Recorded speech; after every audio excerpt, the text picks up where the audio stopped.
Avez-vous déjà entendu un proverbe qui dit qu'on ne commence pas un projet sans avoir les moyens de le terminer? Ou avant de commencer un projet, il faut avoir les moyens de le terminer. Donc on ne commence pas un projet pour après commencer à se poser des questions, comment je ferai pour finir, tout ça. Enfin bref, avez-vous déjà été dans les toilettes pour faire votre business, vous voyez?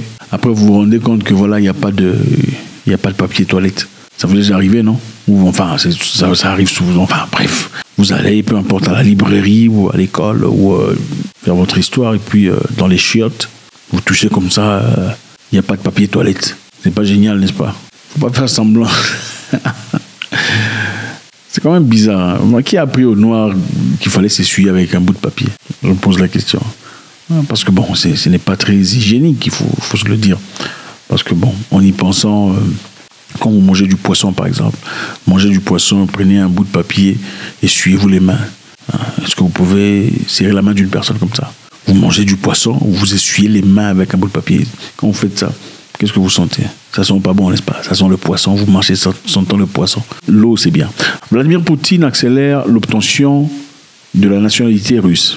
En tout cas, en parlant du projet, c'était pour dire un projet qui commence sans le finir. Ici, on a l'impression que M. Poutine a commencé un projet qui apparemment n'est pas facile à finir. M. Poutine a signé un décret pour accélérer l'obtention de la citoyenneté pour les étrangers qui s'enrôlent à l'armée russe. C'est-à-dire les étrangers qui veulent devenir russes s'enrôlent à l'armée et en profitent. Donc vous allez à l'armée, vous enrôlez, vous allez à la guerre, après on vous donne la citoyenneté russe. Le président Vladimir Poutine a signé un décret qui accélère l'accès à la citoyenneté russe pour les étrangers qui s'enrôlent dans l'armée du pays, au milieu de la guerre qui dure depuis 22 mois. Cette décision intervient alors que Moscou tente de reconstituer ses troupes en Ukraine par diverses méthodes, notamment recrutement des migrants. La Russie attire des centaines de milliers de personnes originaires de pays les plus pauvres d'Asie centrale et nombre d'entre elles cherchent chaque année la citoyenneté. Donc voilà, la guerre a commencé, vous savez, entre la Russie et l'Ukraine. Ce n'est pas facile, la guerre c'est pas génial, hein, c'est pas de la mer à boire. Ceux qui ont déjà expérimenté la guerre comprennent un peu ce que c'est. Ce n'est pas agréable du tout. Et beaucoup de jeunes, beaucoup de personnes tombent. Et c'est le cas de la Russie et de l'Ukraine. Exactement. Maintenant, pour l'instant, puisque la Russie a beaucoup d'ennemis, et c'est clair, y compris l'OTAN, donc l'Europe, ils ont besoin d'humains. Et ils en ont perdu beaucoup en Ukraine. Même si, bon, officiellement, on ne le dira jamais, hein, on ne l'avoue pas. Quand tu fais un coup à quelqu'un, boum, si c'est quelqu'un de fort, il fait semblant. Même dans la boxe, c'est comme ça. On te donne un vrai coup, là, un vrai boulet, la boule, tu fais semblant, comme si tu n'as rien senti. Voilà pourquoi tu vois des gens le frayer un coup, boum, mais il est en train de danser comme si tout va bien. Quand tu frappes quelqu'un, il danse, tu sais que ça l'a touché. Là, il essaie de t'embrouiller. Donc, évidemment, la Russie ne vous dira pas autant de personnes qui sont pendant cette histoire. Maintenant, ils ont besoin de gens, ils ont besoin de recruter. Je vous rappelle ici, il y a quelque temps, il y avait beaucoup d'Éthiopiens qui partaient à l'ambassade russe pour se faire recruter. Vous vous en souvenez? Beaucoup d'Éthiopiens voulaient partir. À tort ou à raison, pour la justice ou pour l'argent, on ne sait pas, beaucoup en tout cas étaient prêts à partir. Maintenant, c'est officiel, on a besoin des gens. Vous voulez partir? Il paraît qu'on va vous payer 4 fois plus que la moyenne. Donc le salaire moyen de la population russe, on te fait x4.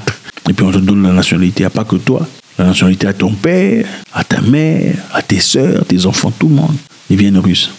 Bon, après tout, c'est pas que la Russie qui fait ça, il n'y a pas que la Russie, hein, les Américains aussi le font. Moi d'ailleurs, j'ai failli me faire accélération de documents américains. Tu vas devenir militaire. On est venu me chercher à la maison. Enfin bref. Donc c'est ça. La Russie est en train de recruter. Ils ont besoin d'humains. Ils ont besoin d'un firepower. On a besoin des gens pour aller se battre. On dit alors que la guerre incessante de la Russie contre l'Ukraine atteindra le cap de 2 ans le mois prochain.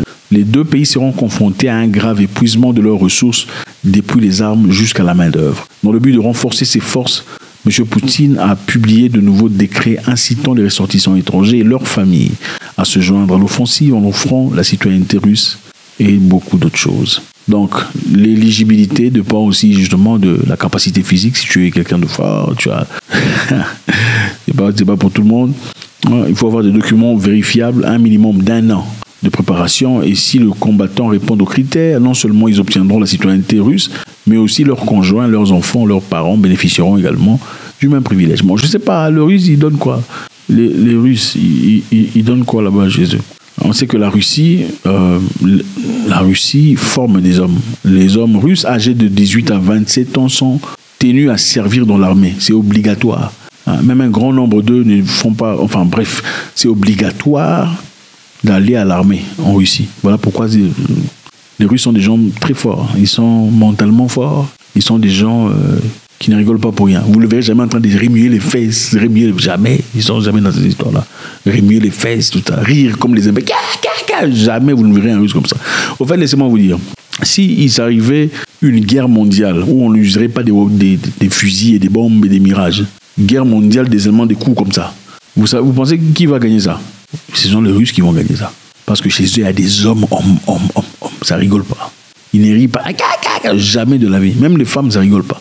C'est ça la Russie. Donc, chez eux, de 18 à 27 ans, tu es obligé de faire l'armée. D'ailleurs, dernièrement, l'année dernière, la limite d'âge a été étendue jusqu'à 30 ans. Donc, l'armée est obligatoire. Et moi, je pense que c'est très bien parce que ça forme la mentalité des gens. La mentalité de la population est formée. Et on comprend maintenant pourquoi les Russes sont forts. C'est parce que tout le monde a fait l'armée. Et on ne parle pas de l'armée là, des gens affamés. L'armée, la discipline est très importante. On ne peut pas gérer un pays, développer une nation dans l'indiscipline. Ce n'est pas possible. Et l'armée est très importante. Voilà pourquoi il y a des gens qui se libèrent des problèmes eux-mêmes et d'autres qui sont des pleurnichards éternels. Quand vous êtes une nation avec des hommes, il faut les former. Comme ça, même s'il y a des rebelles, même s'il y a quoi que ce soit, les hommes sont en capacité de se défendre. Si les hommes sont en incapacité de se défendre, qui défendra les femmes? Si les hommes ne savent pas comment se battre, les hommes ne savent pas comment se défendre, vous attendez seulement que l'armée fasse. Qui va vous libérer? Ce n'est pas possible. Regardez l'état de la Corée du Nord, par exemple. Pourquoi on n'attaque pas la Corée du Nord? La Corée du Nord a beaucoup d'humains et chaque humain en Corée du Nord a fait l'armée. Non, on ne peut pas jouer avec eux.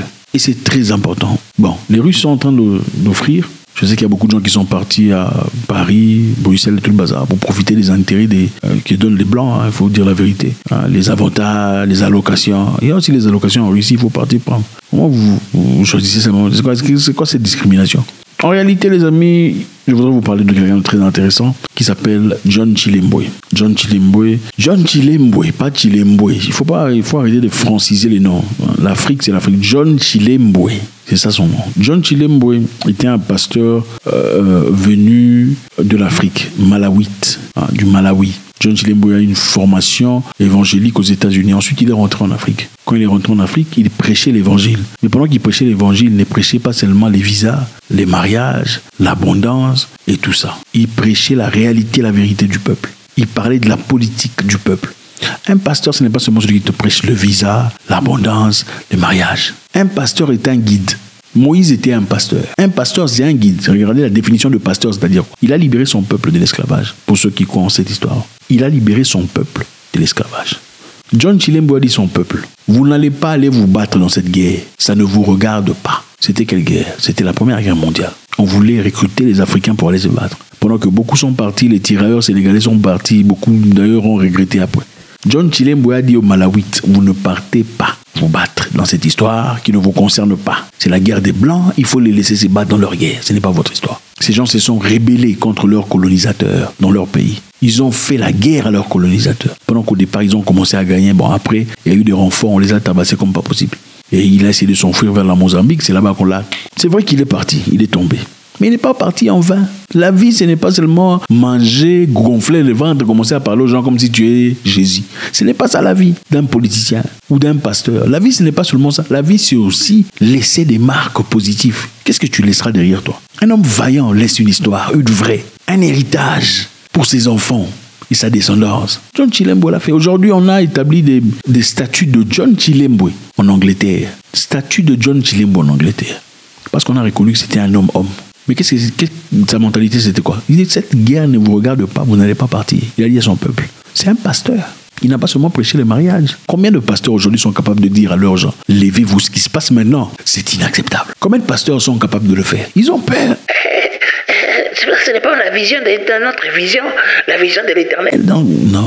Un pasteur doit être brave et courageux, capable de guider le peuple vers la bonne direction. Et la direction, ce n'est pas seulement spirituel. Il faut arrêter de nous endormir. Si tout est spirituel, il faut arrêter de demander les offrandes. Si tout est spirituel, il faut prier Dieu pour que les offrandes viennent du ciel et entrent dans vos caisses. Si tout est spirituel, il faut arrêter de demander les 1/10. Il faut demander ça à Dieu, comme puisque c'est lui le pourvoyeur, n'est-ce pas? Pourquoi vous ne priez pas pour les 1/10 pour que ça vienne du ciel et ça tombe dans vos... C'est-à-dire que le physique est important aussi. Et vous pensez que ces gens auront l'argent où? Si leur situation politique est pourrie. Non, l'argent de 1/10 dixième et l'argent des offrandes, ça viendra d'où? C'est votre responsabilité de libérer le peuple. Si le gouvernement n'est pas capable, vous parlez aux gens. Vous leur dites ce qu'il faut, ce qui est inspiré à travers la parole. Et aussi la nation. John Chilembo l'a fait. Inspirez-vous, allez lire, allez découvrir ces gens qui ont marqué leur histoire. Ne soyez pas seulement le pasteur.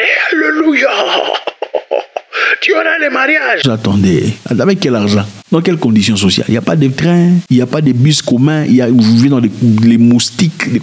Quel mari? C'est pour faire quoi? Si on tu vas voyager pour aller où? Votre pays est là, pourri. Vous ne foutez absolument rien. Vous voulez aller prêcher les blancs. Pendant qu'il y a chez vous là-bas, il y a prêcher la population pour que la population se lève et libère son destin. Vous voulez aller prêcher les blancs. Prêchez quoi? Les blancs n'ont pas besoin d'être prêchés. Les Russes sont en train de recruter. Voulez-vous partir, aller profiter des allocations familiales et tout ça? C'est une opportunité, les amis. Il faut considérer ça. Enfin bref, vous avez compris le sens du message. God bless.